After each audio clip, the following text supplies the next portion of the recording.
Chapter 1. Loomings. Call me Ishmael. Some years ago, never mind how long precisely, having little or no money in my purse, and nothing particular to interest me on shore, I thought I would sail about a little and see the watery part of the world. It is a way I have of driving off the spleen and regulating the circulation. Whenever I find myself growing grim about the mouth, whenever it is a damp, drizzly November in my soul, whenever I find myself involuntarily pausing before coffin warehouses and bringing up the rear of every funeral I meet, and especially whenever my hypos get such an upper hand of me that it requires a strong moral principle to prevent me from deliberately stepping into the street and methodically knocking people's hats off, then I account it high time to get to sea as soon as I can. This is my substitute for pistol and ball. With a philosophical flourish, Cato throws himself upon his sword. I quietly take to the ship. There is nothing surprising in this. If they but knew it, almost all men in their degree, some time or other, cherish very nearly the same feelings towards the ocean with me. There now is your insular city of the Manhattoes, belted round by wharves as Indian Isles by coral reefs. Commerce surrounds it with her surf.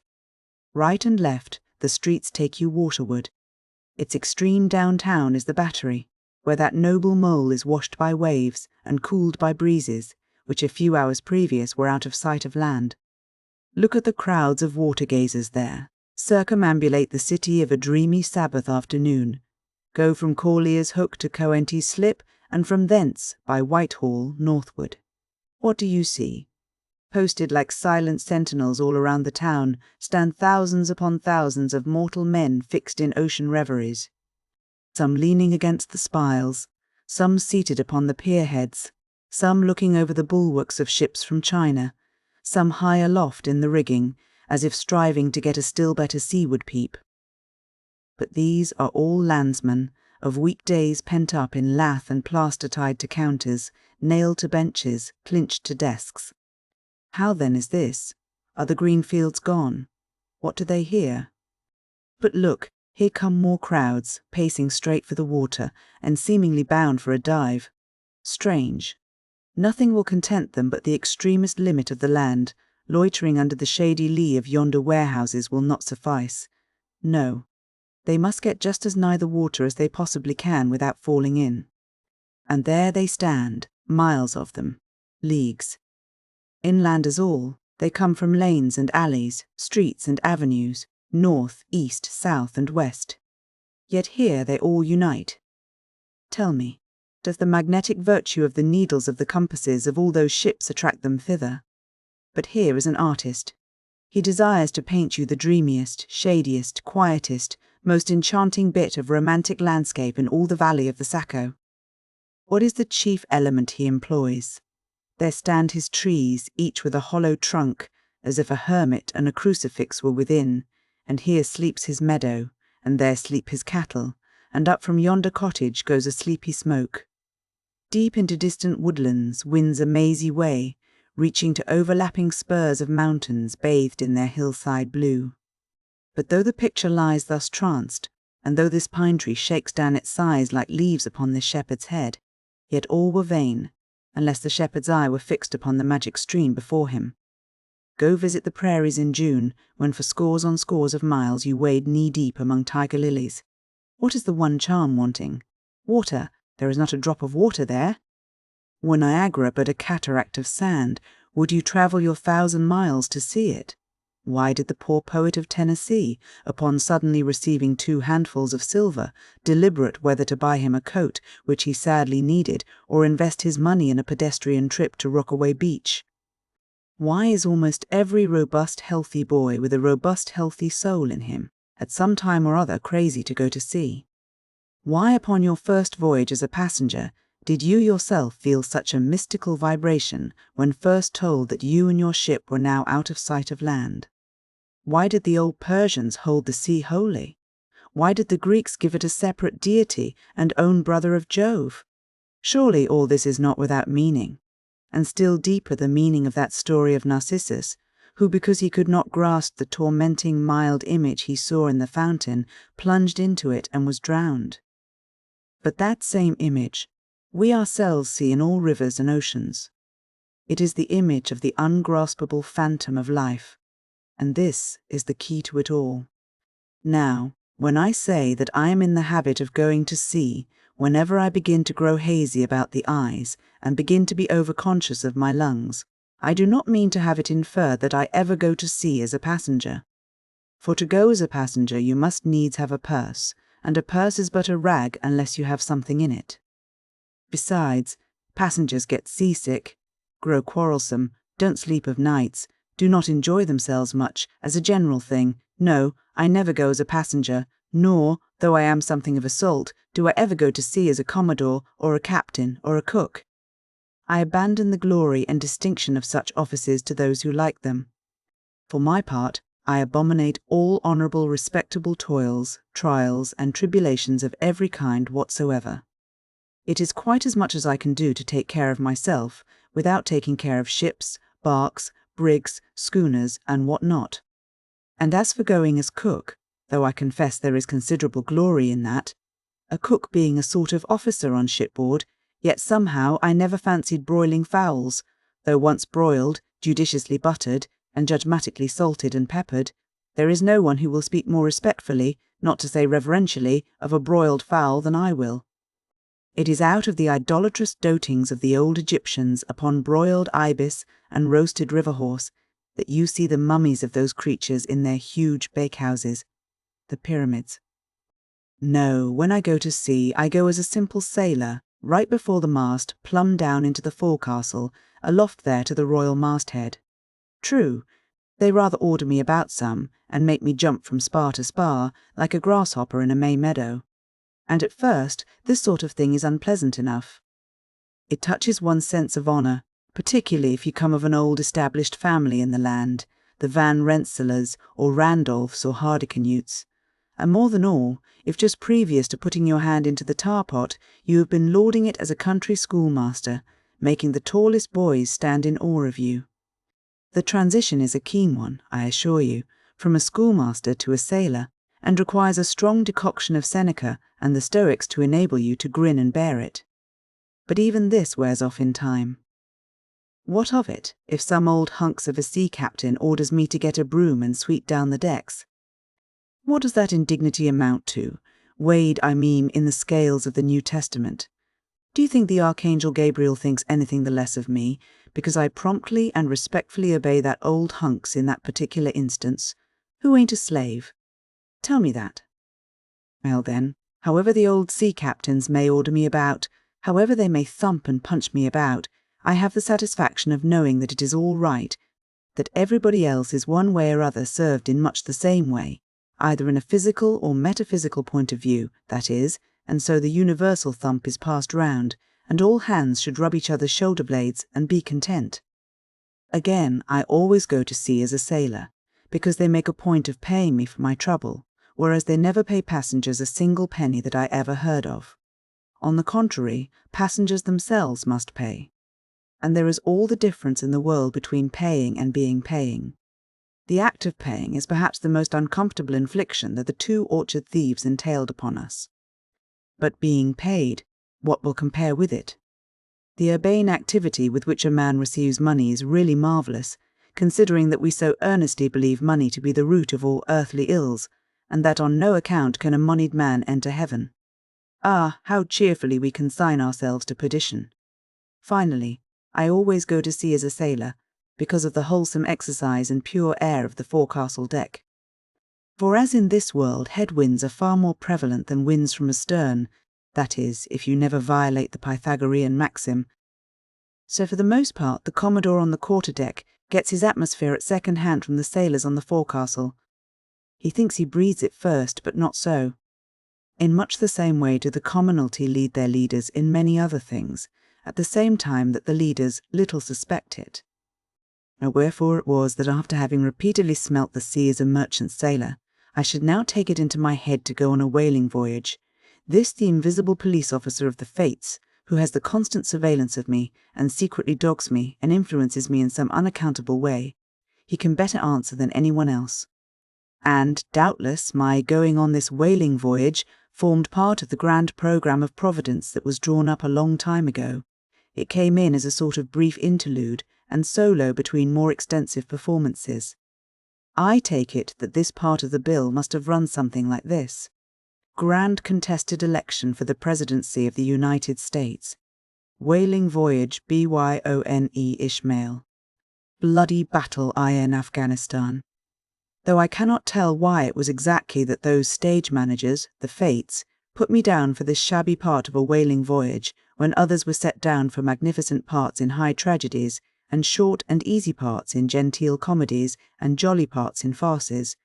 Though I cannot tell why this was exactly, yet now that I recall all the circumstances, I think I can see a little into the springs and motives which, being cunningly presented to me under various disguises, induced me to set about performing the part one did, besides cajoling me into the delusion that it was a choice resulting from my own unbiased free will and discriminating judgment. By reason of these things, then, the whaling voyage was welcome. The great floodgates of the wonder world swung open, and in the wild conceits that swayed me to my purpose, two and two there floated into my inmost soul, endless processions of the whale, and, mid most of them all, one grand hooded phantom, like a snow hill in the air. Chapter 2. The Carpet Bag. I stuffed a shirt or two into my old carpet bag, tucked it under my arm, and started for Cape Horn and the Pacific. Quitting the good city of old Manhattoes, I duly arrived in New Bedford. It was a Saturday night in December. Much was I disappointed upon learning that the little packet for Nantucket had already sailed, and that no way of reaching that place would offer till the following Monday. As most young candidates for the pains and penalties of whaling stop at this same New Bedford, thence to embark on their voyage, it may as well be related that I, for one, had no idea of so doing. For my mind was made up to sail in no other than a Nantucket craft, because there was a fine, boisterous something about everything connected with that famous old island, which amazingly pleased me.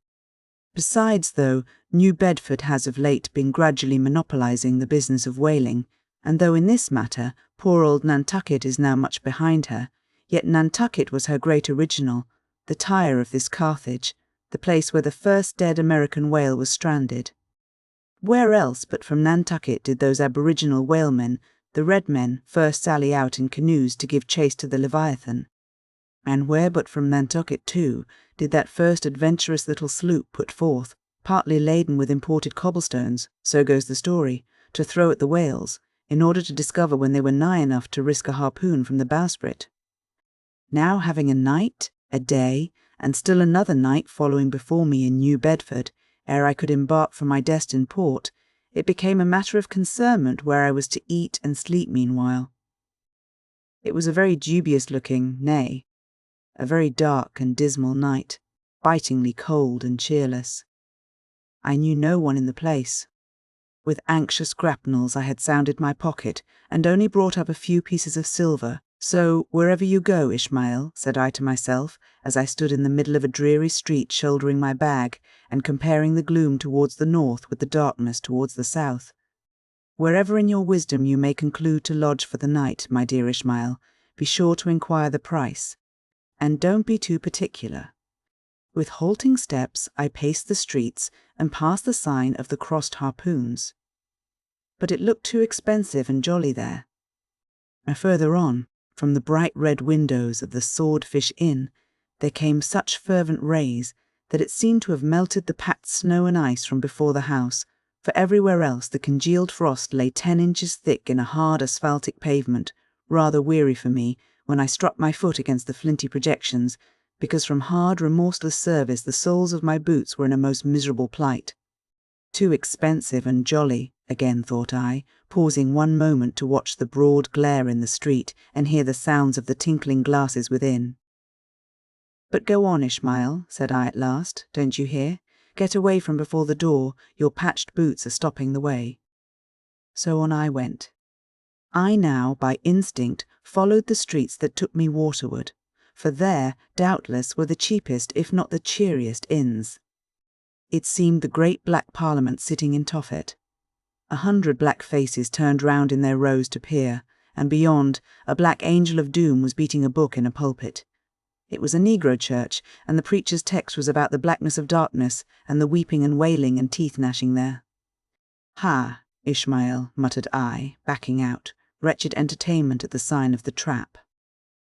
Moving on, I at last came to a dim sort of light not far from the docks, and heard a forlorn creaking in the air, and looking up, saw a swinging sign over the door with a white painting upon it, faintly representing the tall straight jet of misty spray, and these words underneath: "The Spouter Inn, Peter Coffin." Coffin? Spouter? Rather ominous in that particular connection, thought I. But it is a common name in Nantucket, they say, and I suppose this Peter here is an emigrant from there. As the light looked so dim, and the place, for the time, looked quiet enough, and the dilapidated little wooden house itself looked as if it might have been carted here from the ruins of some burnt district, and as the swinging sign had a poverty-stricken sort of creak to it, I thought that here was the very spot for cheap lodgings and the best of pea coffee. But what thinks Lazarus? Can he warm his blue hands by holding them up to the grand northern lights?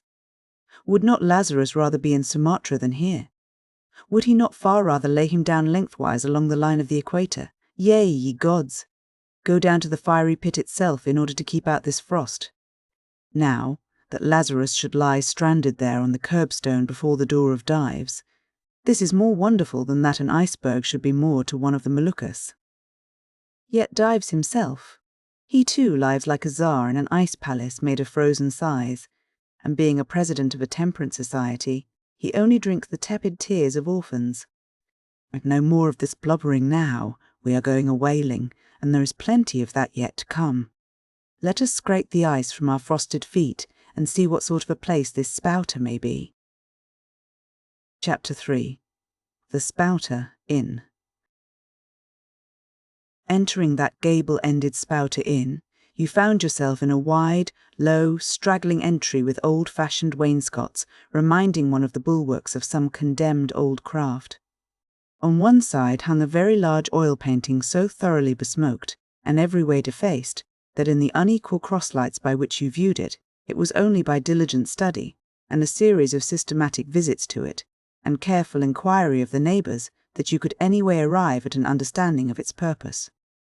Such unaccountable masses of shades and shadows, that at first you almost thought some ambitious young artist, in the time of the New England hags, had endeavoured to delineate chaos bewitched. But by dint of much and earnest contemplation, and oft-repeated ponderings, and especially by throwing open the little window towards the back of the entry, you at last come to the conclusion that such an idea, however wild, might not be altogether unwarranted. But what most puzzled and confounded you was a long, limber, portentous, black mass of something hovering in the centre of the picture over 3 blue, dim, perpendicular lines floating in a nameless yeast. A boggy, soggy, squitchy picture truly, enough to drive a nervous man distracted. Yet was there a sort of indefinite, half-attained, unimaginable sublimity about it that fairly froze you to it, till you involuntarily took an oath with yourself to find out what that marvellous painting meant. Ever and anon, a bright, but alas, deceptive idea would dart you through.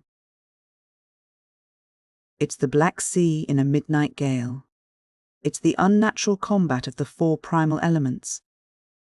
It's a blasted heath. It's a Hyperborean winter scene.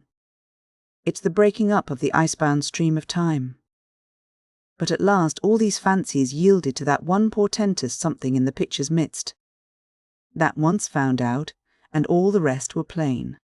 But stop, does it not bear a faint resemblance to a gigantic fish, even the great Leviathan himself? In fact, the artist's design seemed this, a final theory of my own, partly based upon the aggregated opinions of many aged persons with whom I conversed upon the subject.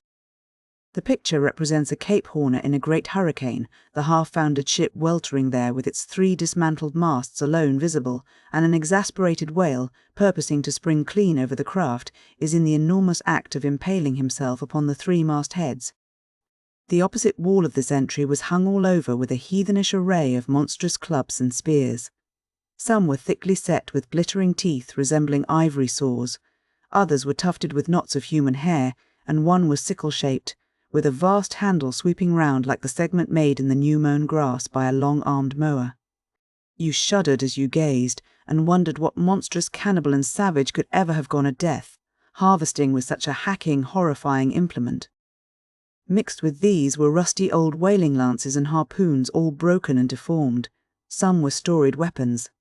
With this once long lance, now wildly elbowed, 50 years ago did Nathan Swain kill 15 whales between a sunrise and a sunset. And that harpoon, so like a corkscrew now, was flung in Javan seas and run away with by a whale, years afterwards slain off the Cape of Blanco.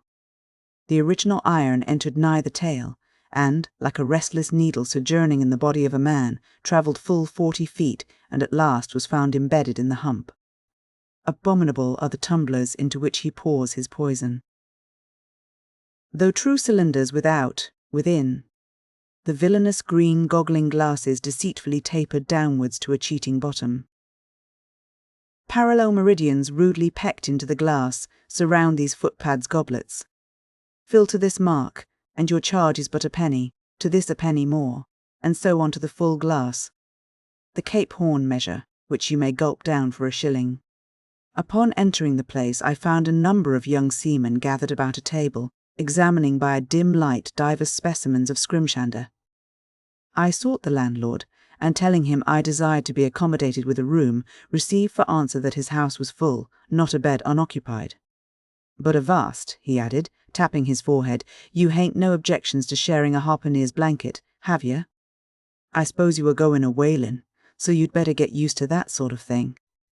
I told him that I never liked to sleep two in a bed, that if I should ever do so, it would depend upon who the harpooner might be, and that if he, the landlord, really had no other place for me, and the harpooner was not decidedly objectionable, why, rather than wander further about a strange town on so bitter a night, I would put up with the half of any decent man's blanket. I thought so. All right, take a seat. Supper? You want supper? Supper'll be ready directly. I sat down on an old wooden settle, carved all over like a bench on the battery. At one end, a ruminating tar was still further adorning it with his jackknife, stooping over and diligently working away at the space between his legs. He was trying his hand at a ship under full sail, but he didn't make much headway, I thought. At last, some 4 or 5 of us were summoned to our meal in an adjoining room.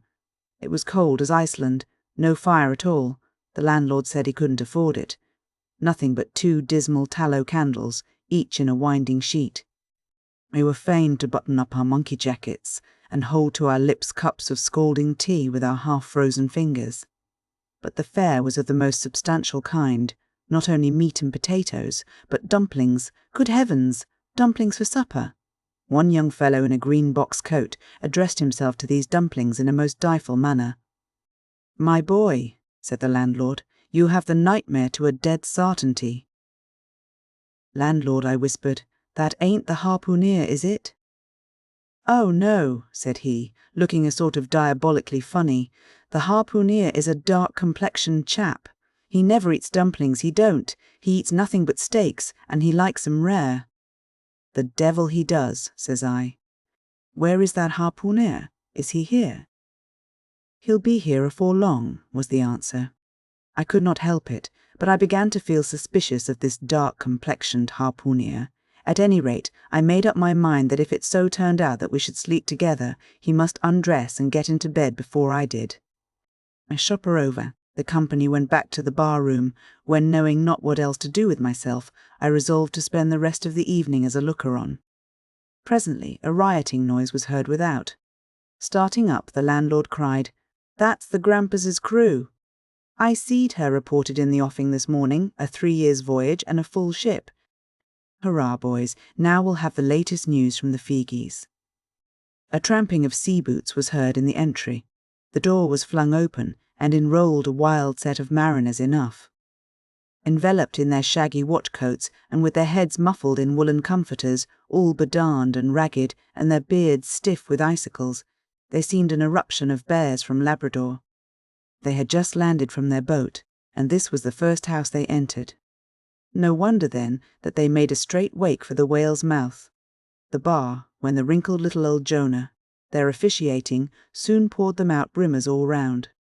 One complained of a bad cold in his head, upon which Jonah mixed him a pitch-like potion of gin and molasses, which he swore was a sovereign cure for all colds and catarrhs whatsoever, never mind of how long-standing, or whether caught off the coast of Labrador, or on the weather side of an ice island.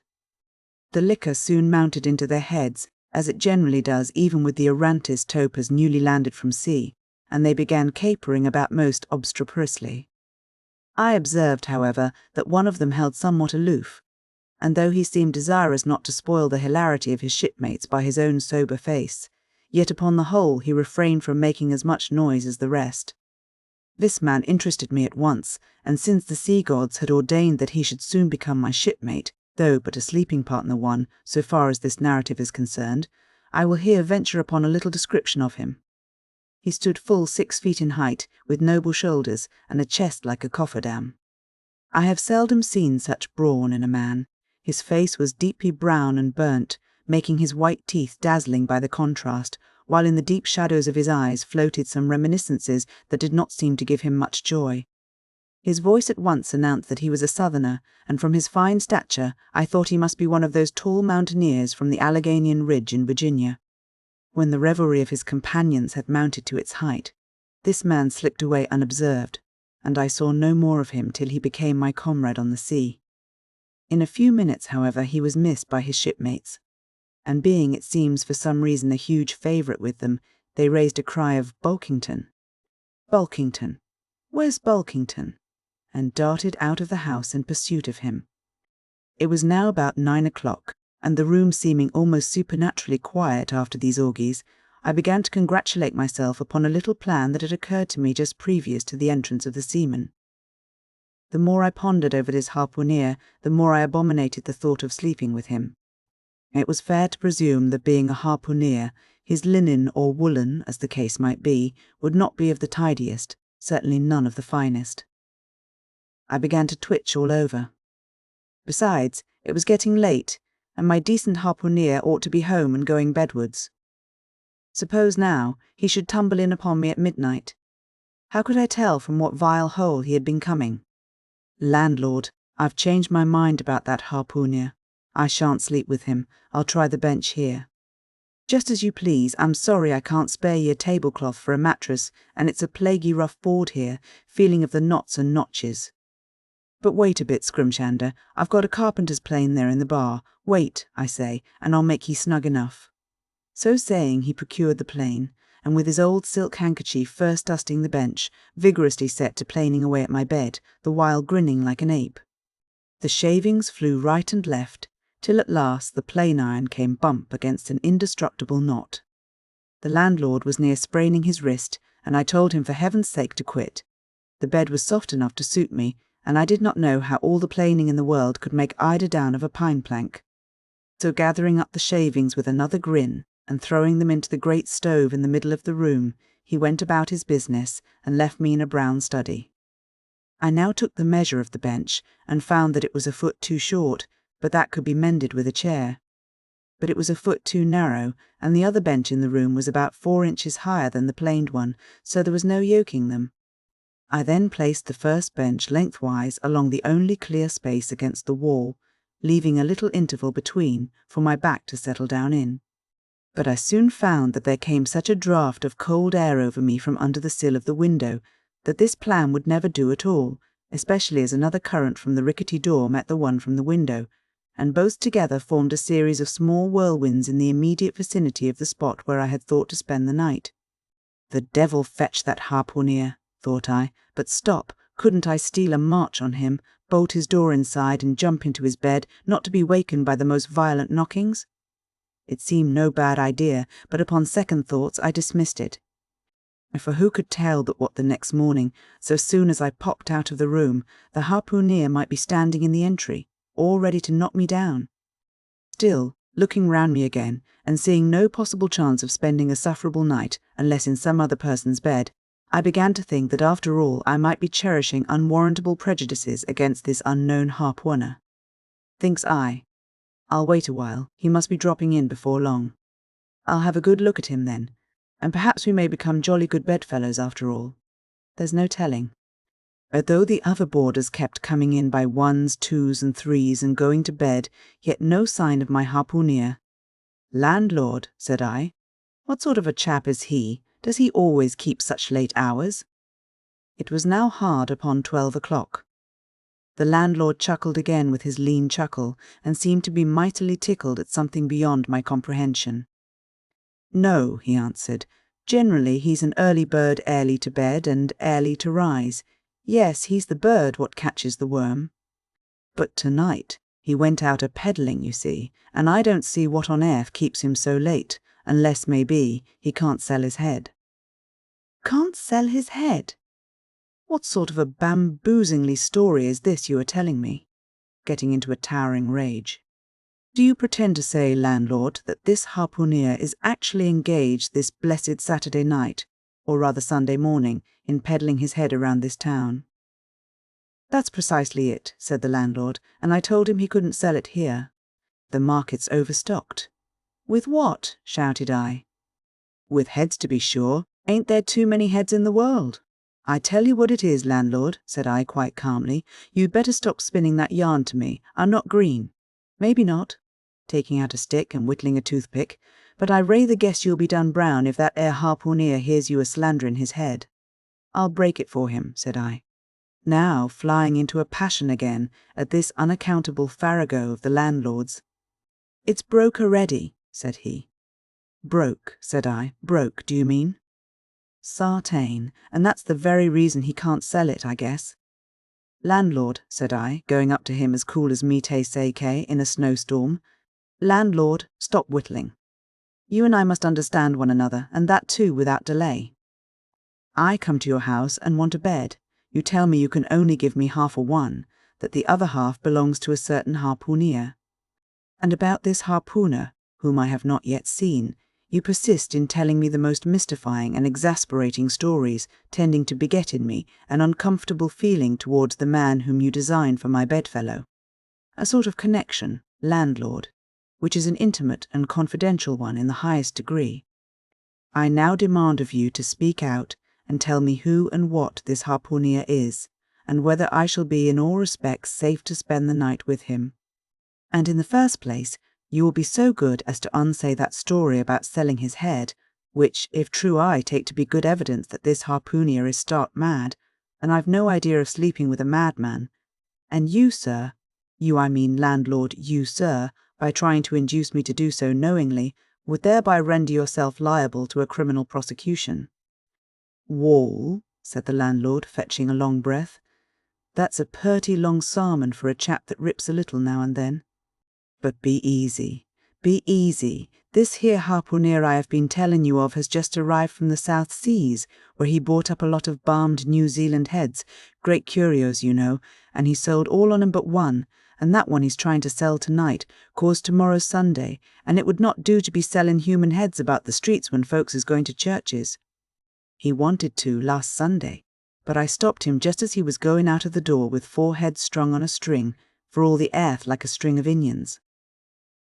This account cleared up the otherwise unaccountable mystery, and showed that the landlord, after all, had had no idea of fooling me, but at the same time what could I think of a harpooner who stayed out of a Saturday night clean into the Holy Sabbath, engaged in such a cannibal business as selling the heads of dead idolaters?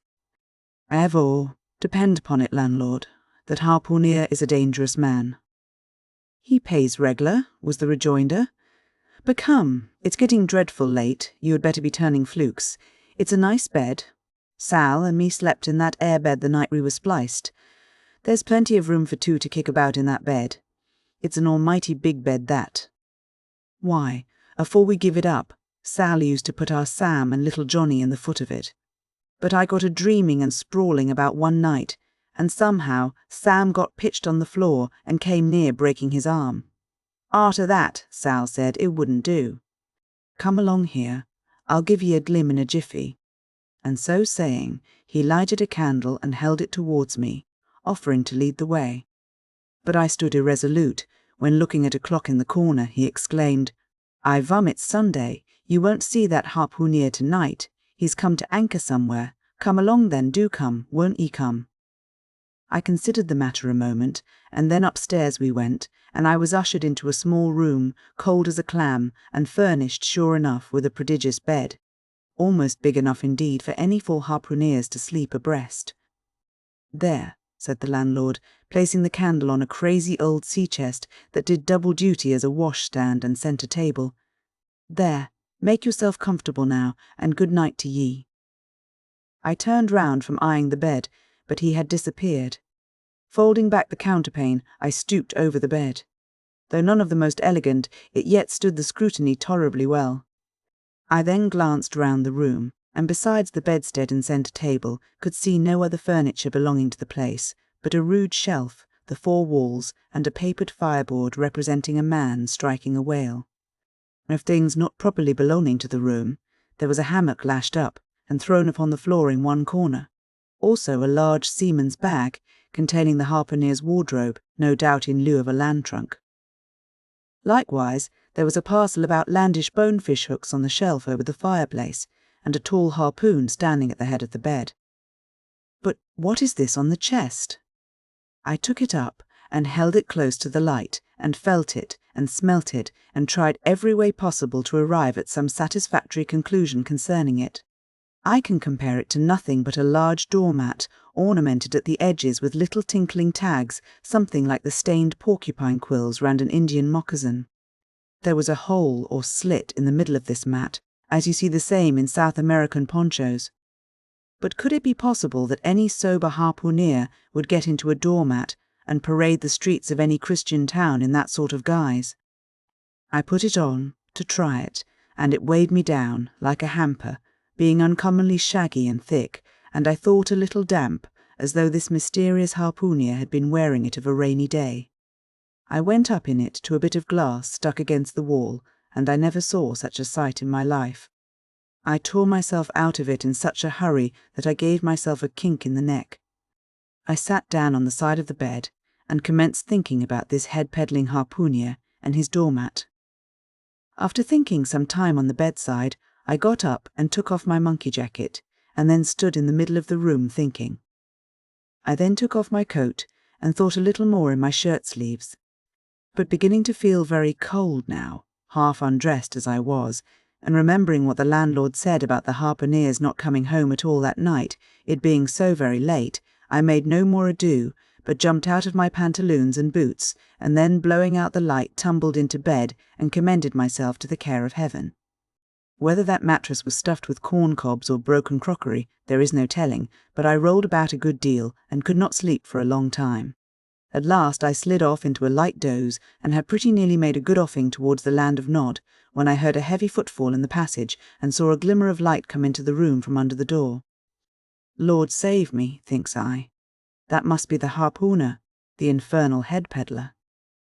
But I lay perfectly still, and resolved not to say a word till spoken to. Holding a light in one hand, and that identical New Zealand head in the other, the stranger entered the room, and without looking towards the bed, placed his candle a good way off from me on the floor in one corner, and then began working away at the knotted cords of the large bag I before spoke of as being in the room. I was all eagerness to see his face, but he kept it averted for some time while employed in unlacing the bag's mouth. This accomplished, however, he turned round, when, good heavens, what a sight, such a face! It was of a dark, purplish yellow colour, here and there stuck over with large, blackish-looking squares. Yes, it's just as I thought. He's a terrible bedfellow. He's been in a fight, got dreadfully cut, and here he is, just from the surgeon. But at that moment he chanced to turn his face so towards the light that I plainly saw they could not be sticking plasters at all, those black squares on his cheeks. They were stains of some sort or other. At first I knew not what to make of this, but soon an inkling of the truth occurred to me. I remembered a story of a white man, a whaleman too, who, falling among the cannibals, had been tattooed by them. I concluded that this harpooneer, in the course of his distant voyages, must have met with a similar adventure. And what is it, thought I, after all? It's only his outside. A man can be honest in any sort of skin. But then, what to make of his unearthly complexion, That part of it, I mean, lying round about and completely independent of the squares of tattooing. To be sure, it might be nothing but a good coat of tropical tanning, but I never heard of a hot sun's tanning a white man into a purplish yellow one. However, I had never been in the South Seas, and perhaps the sun there produced these extraordinary effects upon the skin. Now, while all these ideas were passing through me like lightning, this harpooner never noticed me at all. But after some difficulty, having opened his bag, he commenced fumbling in it, and presently pulled out a sort of tomahawk and a sealskin wallet with the hair on.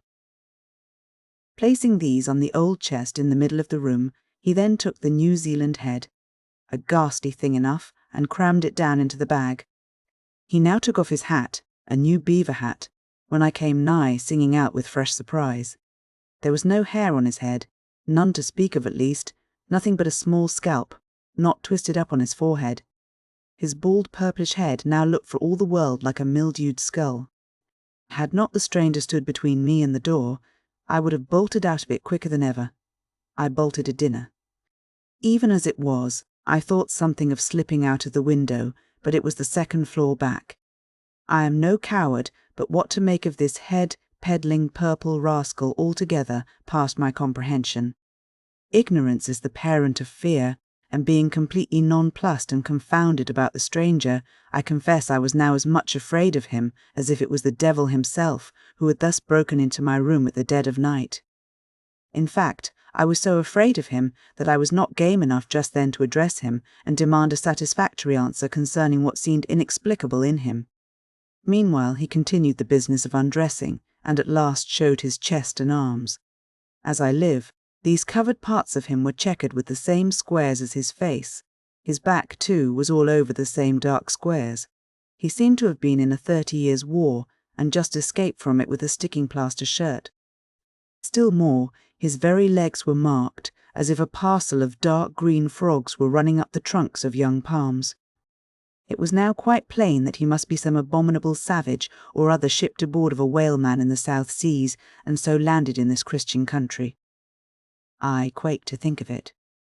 A peddler of heads too, perhaps the heads of his own brothers. He might take a fancy to mine. Heavens! Look at that tomahawk.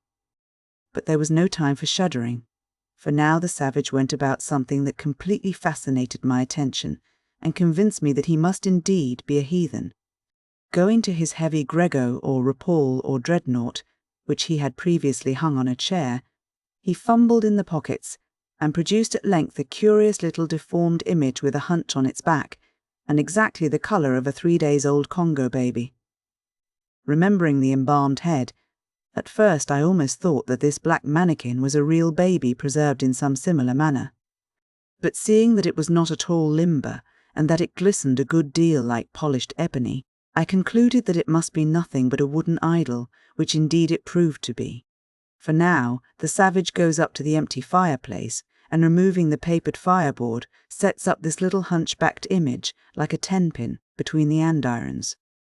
The chimney jambs and all the bricks inside were very sooty, so that I thought this fireplace made a very appropriate little shrine or chapel for his Congo idol. I now screwed my eyes hard towards the half-hidden image, feeling but ill at ease meantime, to see what was next to follow. First he takes about a double handful of shavings out of his grego pocket, and places them carefully before the idol, then laying a bit of ship biscuit on top, and applying the flame from the lamp, he kindled the shavings into a sacrificial blaze. Presently, after many hasty snatches into the fire, and still hastier withdrawals of his fingers, whereby he seemed to be scorching them badly, he at last succeeded in drawing out the biscuit, then blowing off the heat and ashes a little, he made a polite offer of it to the little negro. But the little devil did not seem to fancy such dry sort of fare at all. He never moved his lips. All these strange antics were accompanied by still stranger guttural noises from the devotee, who seemed to be praying in a sing-song, or else singing some pagan psalmody or other, during which his face twitched about in the most unnatural manner. At last, extinguishing the fire, he took the idol up very unceremoniously and bagged it again in his grego pocket as carelessly as if he were a sportsman bagging a dead woodcock. All these queer proceedings increased my uncomfortableness, and seeing him now exhibiting strong symptoms of concluding his business operations and jumping into bed with me, I thought it was high time, now or never, before the light was put out, to break the spell in which I had so long been bound. But the interval I spent in deliberating what to say was a fatal one. Taking up his tomahawk from the table, he examined the head of it for an instant, and then holding it to the light with his mouth at the handle, he puffed out great clouds of tobacco smoke. The next moment the light was extinguished, and this wild cannibal, tomahawk between his teeth, sprang into bed with me. I sang out, I could not help it now, and giving a sudden grunt of astonishment, he began feeling me. Stammering out something, I knew not what, I rolled away from him against the wall, and then conjured him, whoever or whatever he might be, to keep quiet, and let me get up and light the lamp again. But his guttural responses satisfied me at once that he but ill comprehended my meaning. "Who, debel you," he at last said. "You no speak, damn me, I kill E." And so saying, the lighted tomahawk began flourishing about me in the dark. "Landlord, for God's sake, Peter Coffin," shouted I. "Landlord. Watch. Coffin. Angels. Save me. Speak. Tell me who be, or damn me, I kill E," again growled the cannibal, while his horrid flourishings of the tomahawk scattered the hot tobacco ashes about me till I thought my linen would get on fire. But thank heaven, at that moment the landlord came into the room light in hand, and leaping from the bed I ran up to him. "Don't be afraid now," said he, grinning again. "Queequeg here wouldn't harm a hair of your head." "Stop your grinning," shouted I, "and why didn't you tell me that that infernal harpooner was a cannibal? I thought ye knowed it, didn't I tell ye he was a peddlin' heads around town? But turn flukes again and go to sleep. Queequeg, look here, you sabby me, I sabby you, this man sleep you sabby." "Me sabby plenty," grunted Queequeg, puffing away at his pipe and sitting up in bed. "You getty in," he added, motioning to me with his tomahawk and throwing the clothes to one side. He really did this in not only a civil, but a really kind and charitable way. I stood looking at him a moment. For all his tattooings, he was on the whole a clean, comely-looking cannibal. What's all this fuss I have been making about, thought I to myself. The man's a human being just as I am. He has just as much reason to fear me as I have to be afraid of him. Better sleep with a sober cannibal than a drunken Christian. "Landlord," said I, "tell him to stash his tomahawk there, or pipe, or whatever you call it. Tell him to stop smoking, in short, and I will turn in with him. But I don't fancy having a man smoking in bed with me. It's dangerous. Besides, I ain't insured." This being told to Queequeg, he at once complied, and again politely motioned me to get into bed, rolling over to one side as much as to say, "I won't touch a leg of ye." "Good night, landlord," said I. "You may go." I turned in, and never slept better in my life. Chapter 4. The Counterpane. Upon waking next morning about daylight, I found Queequeg's arm thrown over me in the most loving and affectionate manner. You had almost thought I had been his wife. The counterpane was of patchwork, full of odd little party-coloured squares and triangles, and this arm of his tattooed all over with an interminable Cretan labyrinth of a figure, no two parts of which were of one precise shade, owing, I suppose, to his keeping his arm at sea unmethodically in sun and shade. His shirt sleeves are regularly rolled up at various times. This same arm of his, I say, looked for all the world like a strip of that same patchwork quilt. Indeed, partly lying on it as the arm did when I first awoke, I could hardly tell it from the quilt. They so blended their hues together, and it was only by the sense of weight and pressure that I could tell that Queequeg was hugging me. I lay there dismally, calculating that 16 entire hours must elapse before I could hope for a resurrection. 16 hours in bed. The small of my back ached to think of it. And it was so light too, the sun shining in at the window, and a great rattling of coaches in the streets, and the sound of gay voices all over the house. I felt worse and worse. At last I got up, dressed, and softly going down in my stockinged feet, sought out my stepmother, and suddenly threw myself at her feet, beseeching her as a particular favour to give me a good slippering for my misbehaviour. Anything, indeed, but condemning me to lie abed such an unendurable length of time. But she was the best and most conscientious of stepmothers, and back I had to go to my room. For several hours I lay there broad awake, feeling a great deal worse than I have ever done since, even from the greatest subsequent misfortunes. At last I must have fallen into a troubled nightmare of a doze, and slowly waking from it, half steeped in dreams, I opened my eyes, and the before sunlit room was now wrapped in outer darkness. Instantly I felt a shock running through all my frame. Nothing was to be seen, and nothing was to be heard, but a supernatural hand seemed placed in mine. My arm hung over the counterpane, and the nameless, unimaginable, silent form or phantom to which the hand belonged seemed closely seated by my bedside. For what seemed ages piled on ages, I lay there, frozen with the most awful fears, not daring to drag away my hand, yet ever thinking that if I could but stir it one single inch, the horrid spell would be broken. I knew not how this consciousness at last glided away from me, but waking in the morning, I shudderingly remembered it all, and for days and weeks and months afterwards I lost myself in confounding attempts to explain the mystery. Nay, to this very hour I often puzzle myself with it. Now, take away the awful fear, and my sensations at feeling the supernatural hand in mine were very similar, in their strangeness, to those which I experienced on waking up and seeing Queequeg's pagan arm thrown round me. But at length all the past night's events soberly recurred, one by one, in fixed reality, and then I lay only alive to the comical predicament. For though I tried to move his arm, unlock his bridegroom clasp, yet, sleeping as he was, he still hugged me tightly, as though naught but death should part us twain. I now strove to rouse him, Queequeg, but his only answer was a snore. I then rolled over, my neck feeling as if it were in a horse collar, and suddenly felt a slight scratch. Throwing aside the counterpane, there lay the tomahawk sleeping by the savage's side, as if it were a hatchet-faced baby. A pretty pickle, truly, thought I, abed here in a strange house in the broad day, with a cannibal and a tomahawk. Queequeg, in the name of goodness, Queequeg, wake. At length, by dint of much wriggling and loud and incessant expostulations upon the unbecomingness of his hugging a fellow male in that matrimonial sort of style, I succeeded in extracting a grunt, and presently he drew back his arm, shook himself all over like a Newfoundland dog just from the water, and sat up in bed, stiff as a pikestaff, looking at me, and rubbing his eyes as if he did not altogether remember how I came to be there, though a dim consciousness of knowing something about me seemed slowly dawning over him. Meanwhile, I lay quietly eyeing him, having no serious misgivings now, and bent upon narrowly observing so curious a creature.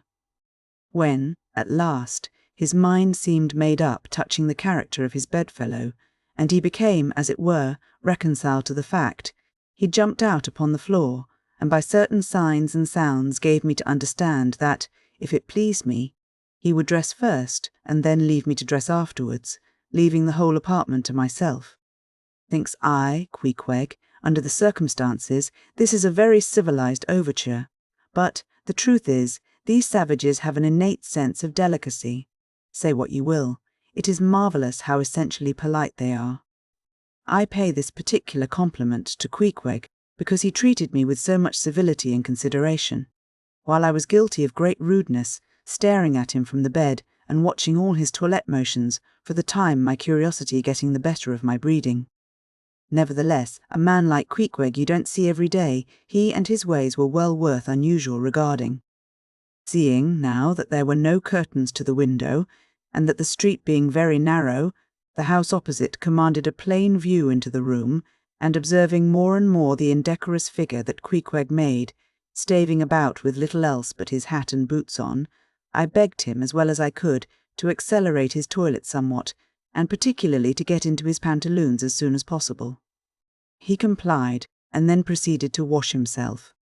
At that time in the morning, any Christian would have washed his face, but Queequeg, to my amazement, contented himself with restricting his ablutions to his chest, arms and hands. He then donned his waistcoat and, taking up a piece of hard soap on the washstand centre table, dipped it into water and commenced lathering his face. I was watching to see where he kept his razor, when lo and behold, he takes the harpoon from the bed corner, slips out the long wooden stock, unsheaths the head, wets it a little on his boot, and striding up to the bit of mirror against the wall, begins a vigorous scraping, or rather harpooning, of his cheeks. Thinks I, Queequeg, this is using Roger's best cutlery with a vengeance. Afterwards I wondered the less at this operation when I came to know of what fine steel the head of a harpoon is made, and how exceedingly sharp the long straight edges are always kept. The rest of his toilet was soon achieved, and he proudly marched out of the room, wrapped up in his great pilot monkey jacket and sporting his harpoon like a marshal's baton. Chapter 5. Breakfast. I quickly followed suit, and descending into the bar-room, accosted the grinning landlord very pleasantly. I cherished no malice towards him, though he had been skylarking with me not a little in the matter of my bedfellow. The bar-room was now full of the boarders who had been dropping in the night previous, and whom I had not as yet had a good look at. They were nearly all whalemen, chief mates, and second mates, and third mates, and sea carpenters, and sea coopers, and sea blacksmiths, and harpooneers, and shipkeepers, a brown and brawny company, with bosky beards, an unshorn shaggy set, all wearing monkey jackets for morning gowns. You could pretty plainly tell how long each one had been ashore. This young fellow's healthy cheek is like a sun-toasted pear in hue, and would seem to smell almost as musky. He cannot have been 3 days landed from his Indian voyage. That man next him looks a few shades lighter. You might say a touch of satin wood is in him. In the complexion of a third still lingers a tropic tawn, but slightly bleached withal. He doubtless has tarried whole weeks ashore. But who could show a cheek like Queequeg, which, barred with various tints, seemed like the Andes' western slope, to show forth in one array, contrasting climates, zone by zone. "Grub ho!" now cried the landlord, flinging open a door, and in we went to breakfast. They say that men who have seen the world thereby become quite at ease in manner, quite self-possessed in company. Not always, though, Ledyard, the great New England traveller, and Mungo Park, the Scotch one, of all men, they possess the least assurance in the parlour. But perhaps the mere crossing of Siberia in a sledge drawn by dogs as Ledyard did, or the taking a long solitary walk on an empty stomach in the Negro heart of Africa, which was the sum of poor Mungo's performances. This kind of travel, I say, may not be the very best mode of attaining a high social polish. Still, for the most part, that sort of thing is to be had anywhere. These reflections just here are occasioned by the circumstance that after we were all seated at the table, and I was preparing to hear some good stories about whaling, to my no small surprise, nearly every man maintained a profound silence. And not only that, but they looked embarrassed. Yes, here were a set of sea dogs, many of whom without the slightest bashfulness had boarded great whales on the high seas, entire strangers to them, and jewelled them dead without winking. And yet, here they sat at a social breakfast table, all of the same calling, all of kindred tastes, looking round as sheepishly at each other as though they had never been out of sight of some sheepfold among the green mountains. A curious sight, these bashful bears, these timid warrior whalemen. But as for Queequeg, why, Queequeg sat there among them, at the head of the table too, it so chanced, as cool as an icicle. To be sure, I cannot say much for his breeding. His greatest admirer could not have cordially justified his bringing his harpoon into breakfast with him, and using it there without ceremony, reaching over the table with it, to the imminent jeopardy of many heads, and grappling the beefsteaks towards him. But that was certainly very coolly done by him, and everyone knows that in most people's estimation, to do anything coolly is to do it genteelly. Chapter 6. The Street. If I had been astonished at first catching a glimpse of so outlandish an individual as Queequeg circulating among the polite society of a civilized town, that astonishment soon departed upon taking my first daylight stroll through the streets of New Bedford. In thoroughfares nigh the docks, any considerable seaport will frequently offer to view the queerest-looking nondescripts from foreign parts. Even in Broadway and Chestnut streets, Mediterranean mariners will sometimes jostle the affrighted ladies. Regent Street is not unknown to Lascars and Malays, and at Bombay, in the Apollo Green, live Yankees have often scared the natives. But New Bedford beats all Water Street and Wapping. In these last-mentioned haunts you see only sailors, but in New Bedford, actual cannibals stand chatting at street corners, savages outright, many of whom yet carry on their bones unholy flesh. It makes a stranger stare. But besides the Fijians, Tongatobuas, Erromangoans, Panangians, and Bridgians, and, besides the wild specimens of the whaling craft which unheeded reel about the streets, you will see other sights still more curious, certainly more comical. There weekly arrive in this town scores of green Vermonters and New Hampshire men, all athirst for gain and glory in the fishery. They are mostly young, of stalwart frames, fellows who have felled forests, and now seek to drop the axe and snatch the whale lance. Many are as green as the Green Mountains whence they came. In some things you would think them but a few hours old. Look there, that chap strutting round the corner.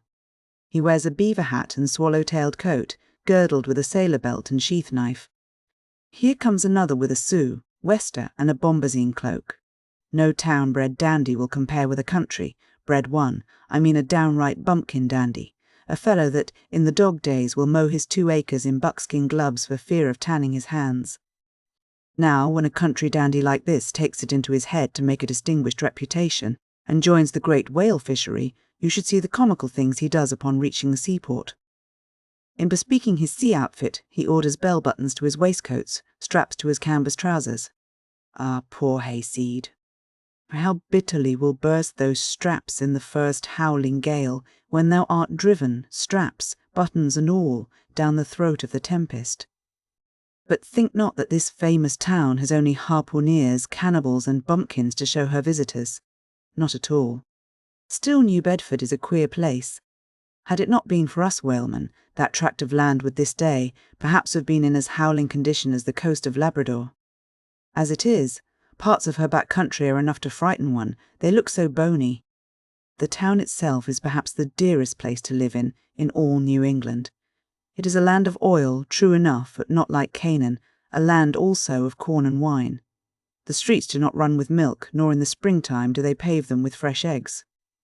Yet, in spite of this, nowhere in all America will you find more patrician, like houses, parks and gardens more opulent, than in New Bedford. Whence came they? How planted upon this once scraggy scoria of a country? Go and gaze upon the iron emblematical harpoons round yonder lofty mansion, and your question will be answered. Yes, all these brave houses and flowery gardens came from the Atlantic, Pacific, and Indian Oceans. One and all, they were harpooned and dragged up hither from the bottom of the sea. Can Herr Alexander perform a feat like that? In New Bedford fathers, they say, give whales for dowers to their daughters, and portion off their nieces with a few porpoises apiece. You must go to New Bedford to see a brilliant wedding, for, they say, they have reservoirs of oil in every house, and every night recklessly burn their lengths in spermaceti candles. In summer-time the town is sweet to see, full of fine maples, long avenues of green and gold, and in August, high in air, the beautiful and bountiful horse, chestnuts, candelabra-wise, proffer the passer by their tapering upright cones of congregated blossoms. So omnipotent is art, which in many a district of New Bedford has superinduced bright terraces of flowers upon the barren refuse rocks thrown aside at creation's final day. And the women of New Bedford, they bloom like their own red roses. But roses only bloom in summer, whereas the fine carnation of their cheeks is perennial as sunlight in the seventh heavens. Elsewhere match that bloom of theirs he cannot, save in Salem, where they tell me the young girls breathe such musk, their sailor sweethearts smell them miles offshore, as though they were drawing nigh the odorous Moluccas instead of the puritanic sands. Chapter 7. The Chapel. In this same New Bedford there stands a whaleman's chapel, and few are the moody fishermen, shortly bound for the Indian Ocean or Pacific, who failed to make a Sunday visit to the spot. I am sure that I did not. Returning from my first morning stroll, I again sallied out upon this special errand. The sky had changed from clear, sunny cold to driving sleet and mist. Wrapping myself in my shaggy jacket of the cloth called bearskin, I fought my way against the stubborn storm.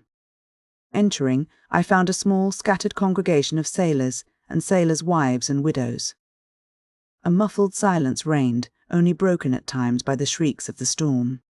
Each silent worshipper seemed purposely sitting apart from the other, as if each silent grief were insular and incommunicable. The chaplain had not yet arrived, and there these silent islands of men and women sat steadfastly eyeing several marble tablets with black borders masoned into the wall on either side the pulpit. 3 of them ran something like the following, but I do not pretend to quote Sacred Thotham Memory, OFJOHAM Talbot, who, at the age of 18, was lost overboard near the Isle of Desolation, off Patagonia, November 1, 1836. THIS tablet is erected to his memory, BIIS sister. Sacred TOTHE Memory O F Robert LONG, Willis Ellery, Nathan Coleman, Walter Canny, SETHMACY, AND Samuel Gleig, forming one of the boat's crews OFTHSHIP Eliza, who were towed out of sight by a whale on the offshore ground in the Pacific. December 31 stay, 1839. T.H. Marble is here placed by their surviving shipmates. Sacred TOTHE Memory O.F., the late Captain Ezekiel Hardy, who in the bows of his boat was killed by a sperm whale on the coast of Japan, August 3, 1833. T.H.'s tablet is erected to his memory. B.Y.H. widow. Shaking off the sleet from my ice-glazed hat and jacket, I seated myself near the door, and turning sideways was surprised to see Queequeg near me. Affected by the solemnity of the scene, there was a wondering gaze of incredulous curiosity in his countenance. This savage was the only person present who seemed to notice my entrance, because he was the only one who could not read, and, therefore, was not reading those frigid inscriptions on the wall. Whether any of the relatives of the seamen whose names appeared there were now among the congregation, I knew not. But so many are the unrecorded accidents in the fishery, and so plainly did several women present wear the countenance, if not the trappings of some unceasing grief, that I feel sure that here before me were assembled those, in whose unhealing hearts the sight of those bleak tablets sympathetically caused the old wounds to bleed afresh. O ye whose dead lie buried beneath the green grass, who standing among flowers can say, Here, here lies my beloved, ye know not the desolation that broods in bosoms like these. What bitter blanks in those black-bordered marbles which cover no ashes, what despair in those immovable inscriptions. What deadly voids and unbidden infidelities in the lines that seem to gnaw upon all faith and refuse resurrections to the beings who have placelessly perished without a grave. As well might those tablets stand in the cave of Elephanta as here. In what census of living creatures the dead of mankind are included? Why it is that a universal proverb says of them, that they tell no tales, though containing more secrets than the good wind sands. How it is that to his name, who yesterday departed for the other world, we prefix so significant and infidel a word, and yet do not thus entitle him. If he but embarks for the remotest Indies of this living earth, why the life insurance companies pay death, forfeitures upon immortals, in what eternal, unstirring paralysis and deadly, hopeless trance, yet lies antique Adam, who died 60 round centuries ago. How it is that we still refuse to be comforted for those who we nevertheless maintain are dwelling in unspeakable bliss, why all the living so strive to hush all the dead. Wherefore, but the rumour of a knocking in a tomb will terrify a whole city. All these things are not without their meanings. But faith, like a jackal, feeds among the tombs, and even from these dead doubts she gathers her most vital hope. It needs scarcely to be told with what feelings on the eve of a Nantucket voyage I regarded those marble tablets, and by the murky light of that darkened, doleful day read the fate of the whalemen who had gone before me. Yes, Ishmael, the same fate may be thine. But somehow I grew merry again. Delightful inducements to embark, fine chance for promotion, it seems. Aye, a stove-boat will make me an immortal by brevet. Yes, there is death in this business of whaling, a speechlessly quick, chaotic bundling of a man into eternity. But what then? Methinks we have hugely mistaken this matter of life and death. Methinks that what they call my shadow here on earth is my true substance. Methinks that in looking at things spiritual, we are too much like oysters observing the sun through the water, and thinking that thick water the thinnest of air. Methinks my body is but the lees of my better being. In fact, take my body who will, take it I say, it is not me, and therefore 3 cheers for Nantucket, and come a stove-boat, and stove body when they will, for stave my soul, Jove himself cannot. Chapter 8. The Pulpit. I had not been seated very long ere a man of a certain venerable robustness entered, immediately as the storm-pelted door flew back upon admitting him. A quick regardful eyeing of him by all the congregation sufficiently attested that this fine old man was the chaplain. Yes, it was the famous Father Mapple, so called by the whalemen, among whom he was a very great favourite. He had been a sailor and a harpooneer in his youth, but for many years past had dedicated his life to the ministry. At the time I now write of, Father Mapple was in the hardy winter of a healthy old age, that sort of old age which seems merging into a second flowering youth, for among all the fishes of his wrinkles there shone certain mild gleams of a newly developing bloom, the spring verdure peeping forth even beneath February's snow. No one having previously heard his history could for the first time behold Father Mapple without the utmost interest, because there were certain engrafted clerical peculiarities about him, imputable to that adventurous maritime life he had led. When he entered, I observed that he carried no umbrella, and certainly had not come in his carriage, for his tarpaulin hat ran down with melting sleet, and his great pilot cloth jacket seemed almost to drag him to the floor with the weight of the water it had absorbed. However, hat and coat and overshoes were one by one removed, and hung up in a little space in an adjacent corner, when, arrayed in a decent suit, he quietly approached the pulpit. Like most old-fashioned pulpits, it was a very lofty one, and since irregular stairs to such a height would, by its long angle with the floor, seriously contract the already small area of the chapel, the architect, it seemed, had acted upon the hint of Father Mapple, and finished the pulpit without a stairs, substituting a perpendicular side-ladder, like those used in mounting a ship from a boat at sea. The wife of a whaling captain had provided the chapel with a handsome pair of red worsted ropes for this ladder, which, being itself nicely headed, and stained with a mahogany colour, the whole contrivance, considering what manner of chapel it was, seemed by no means in bad taste. Halting for an instant at the foot of the ladder, and with both hands grasping the ornamental knobs of the ropes, Father Mapple cast a look upwards, and then, with a truly sailor-like but still reverential dexterity, hand over hand, mounted the steps as if ascending the main top of his vessel. The perpendicular parts of this side ladder, as is usually the case with swinging ones, were of cloth-covered rope, only the rounds were of wood, so that at every step there was a joint. At my first glimpse of the pulpit, it had not escaped me that however convenient for a ship, these joints in the present instance seemed unnecessary. For I was not prepared to see Father Mapple, after gaining the height, slowly turn round and, stooping over the pulpit, deliberately drag up the ladder step by step, till the whole was deposited within, leaving him impregnable in his little Quebec. I pondered some time without fully comprehending the reason for this. Father Mapple enjoyed such a wide reputation for sincerity and sanctity that I could not suspect him of courting notoriety by any mere tricks of the stage. No, thought I, there must be some sober reason for this thing. Furthermore, it must symbolize something unseen. Can it be, then, that by that act of physical isolation he signifies his spiritual withdrawal for the time from all outward worldly ties and connections?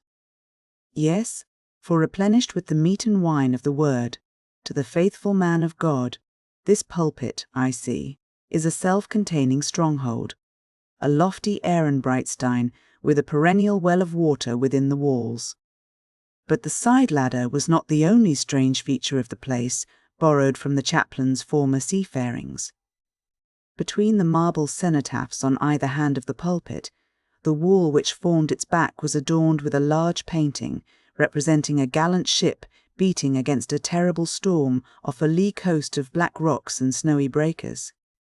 But high above the flying scud and dark rolling clouds, there floated a little isle of sunlight, from which beamed forth an angel's face, and this bright face shed a distinct spot of radiance upon the ship's tossed deck, something like that silver plate now inserted into the Victory's plank where Nelson fell. "Ah, noble ship," the angel seemed to say, beat on, thou noble ship, and bear a hardy helm, for lo, the sun is breaking through, the clouds are rolling off, serenest azure is at hand." Nor was the pulpit itself without a trace of the same sea taste that had achieved the ladder and the picture. Its panelled front was in the likeness of a ship's bluff bows, and the Holy Bible rested on a projecting piece of scroll-work, fashioned after a ship's fiddle-headed beak. What could be more full of meaning? For the pulpit is ever this earth's foremost part, all the rest comes in its rear, the pulpit leads the world. From thence it is the storm of God's quick wrath is first descried, and the bow must bear the earliest brunt.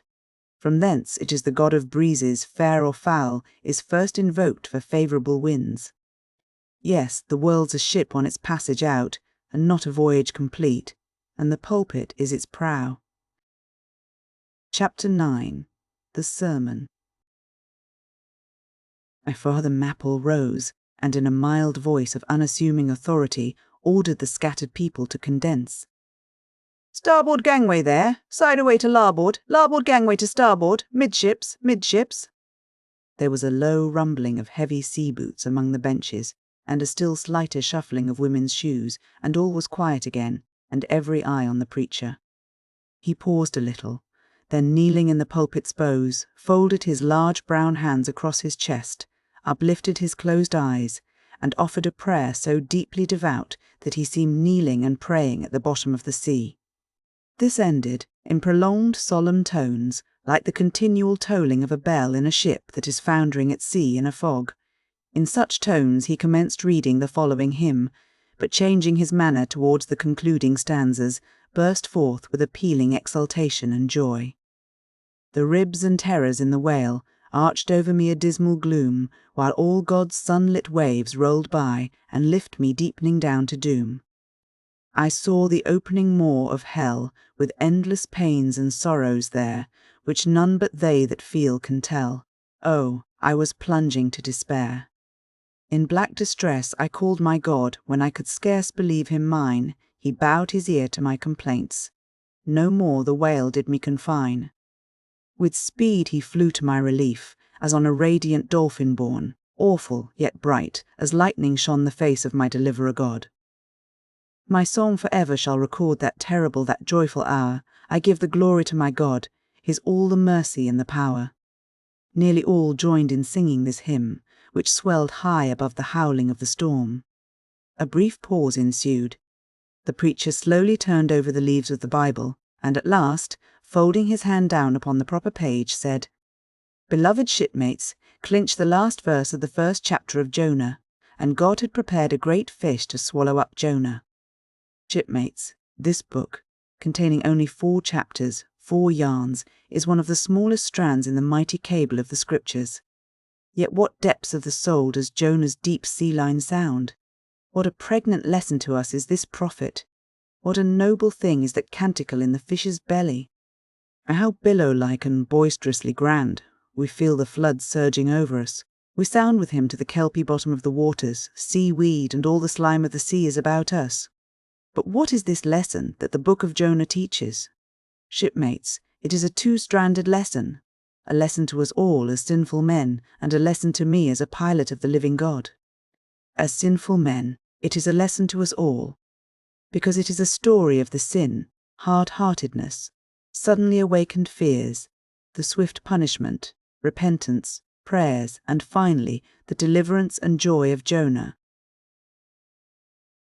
As with all sinners among men, the sin of this son of Amittai was in his willful disobedience of the command of God. Never mind now what that command was, or how conveyed, which he found a hard command. But all the things that God would have us do are hard for us to do. Remember that, and hence he oftener commands us than endeavours to persuade. And if we obey God, we must disobey ourselves, and it is in this disobeying ourselves wherein the hardness of obeying God consists. "Who's there?" cries the captain at his busy desk, hurriedly making out his papers for the customs. "Who's there?" Oh, how that harmless question mangles Jonah. For the instant he almost turns to flee again. But he rallies. "I seek a passage in this ship to Tarshish. How soon sail ye, sir?" Thus far the busy captain had not looked up to Jonah, though the man now stands before him, but no sooner does he hear that hollow voice than he darts a scrutinizing glance. "We sail with the next coming tide." At last he slowly answered, still intently eyeing him. "No sooner, sir? Soon enough for any honest man that goes a passenger." "Ha! Jonah, that's another stab." But he swiftly calls away the captain from that scent. "I'll sail with ye," he says. "The passage money, how much is that? I'll pay now." For it is particularly written, shipmates, as if it were a thing not to be overlooked in this history, that he paid the fare thereof ere the craft did sail. And taken with the context, this is full of meaning. Now Jonah's captain, shipmates, was one whose discernment detects crime in any, but whose cupidity exposes it only in the penniless. In this world, shipmates, sin that pays its way can travel freely and without a passport, whereas virtue, if a pauper, is stopped at all frontiers. So Jonah's captain prepares to test the length of Jonah's purse ere he judge him openly. He charges him thrice the usual sum, and it's assented to. Then the captain knows that Jonah is a fugitive, but at the same time resolves to help a flight that paves its rear with gold. Yet when Jonah fairly takes out his purse, prudent suspicions still molest the captain. He rings every coin to find a counterfeit. "Not a forger anyway," he mutters, and Jonah is put down for his passage. "Point out my stateroom, sir," says Jonah now. "I'm travel-weary, I need sleep." "Thou lookest like it," says the captain. "There's thy room." Jonah enters and would lock the door, but the lock contains no key. Hearing him foolishly fumbling there, the captain laughs lowly to himself and mutters something about the doors of convicts' cells being never allowed to be locked within. All dressed and dusty as he is, Jonah throws himself into his berth and finds the little stateroom ceiling almost resting on his forehead. The air is close and Jonah gasps.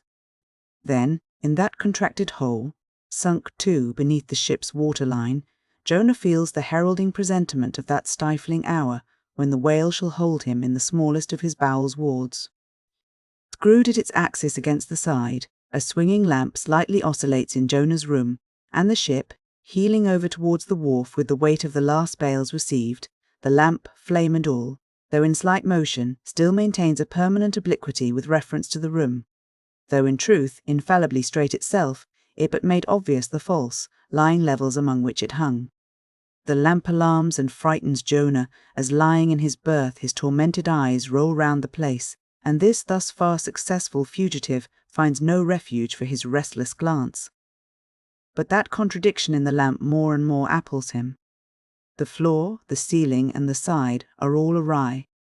"Oh, so my conscience hangs in me," he groans, "straight upwards so it burns, but the chambers of my soul are all in crookedness." Like one who after a night of drunken revelry hies to his bed, still reeling, but with conscience yet pricking him, as the plungings of the Roman racehorse, but so much the more strike his steel tags into him. As one who in that miserable plight still turns and turns in giddy anguish, praying God for annihilation until the fit be past, and at last amid the whirl of woe he feels, a deep stupor steals over him, as over the man who bleeds to death, for conscience is the wound, and there's naught to staunch it. So, after sore wrestlings in his berth, when, Jonah's prodigy of ponderous misery drags him drowning down to sleep. And now the time of tide has come. The ship casts off her cables, and from the deserted wharf the uncheered ship for Tarshish, all careening, glides to sea. That ship, my friends, was the first of recorded smugglers. The contraband was Jonah. But the sea rebels, he will not bear the wicked burden. A dreadful storm comes on, the ship is like to break. But now when the boatswain calls all hands to lighten her, when boxes, bales and jars are clattering overboard, when the wind is shrieking and the men are yelling, and every plank thunders with trampling feet right over Jonah's head in all this raging tumult, Jonah sleeps his hideous sleep. He sees no black sky and raging sea, feels not the reeling timbers, and little hears he or heeds he the far rush of the mighty whale, which even now with open mouth is cleaving the seas after him. Aye, shipmates, Jonah was gone down into the sides of the ship, a berth in the cabin as I have taken it, and was fast asleep.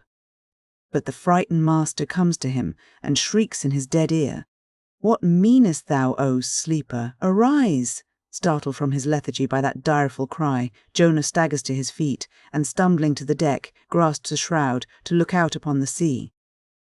But at that moment he is sprung upon by a panther billow leaping over the bulwarks.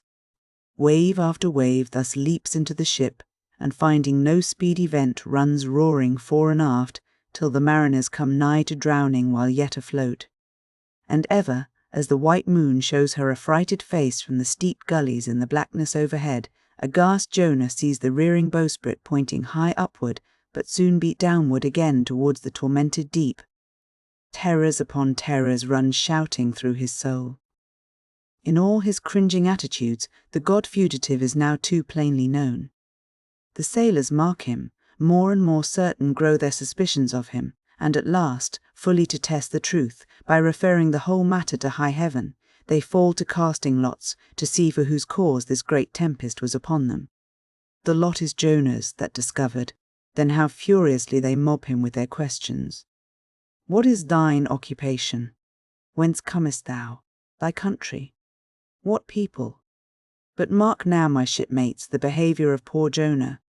The eager mariners but ask him who he is, and where from, whereas they not only receive an answer to those questions, but likewise another answer to a question not put by them, but the unsolicited answer is forced from Jonah by the hard hand of God that is upon him.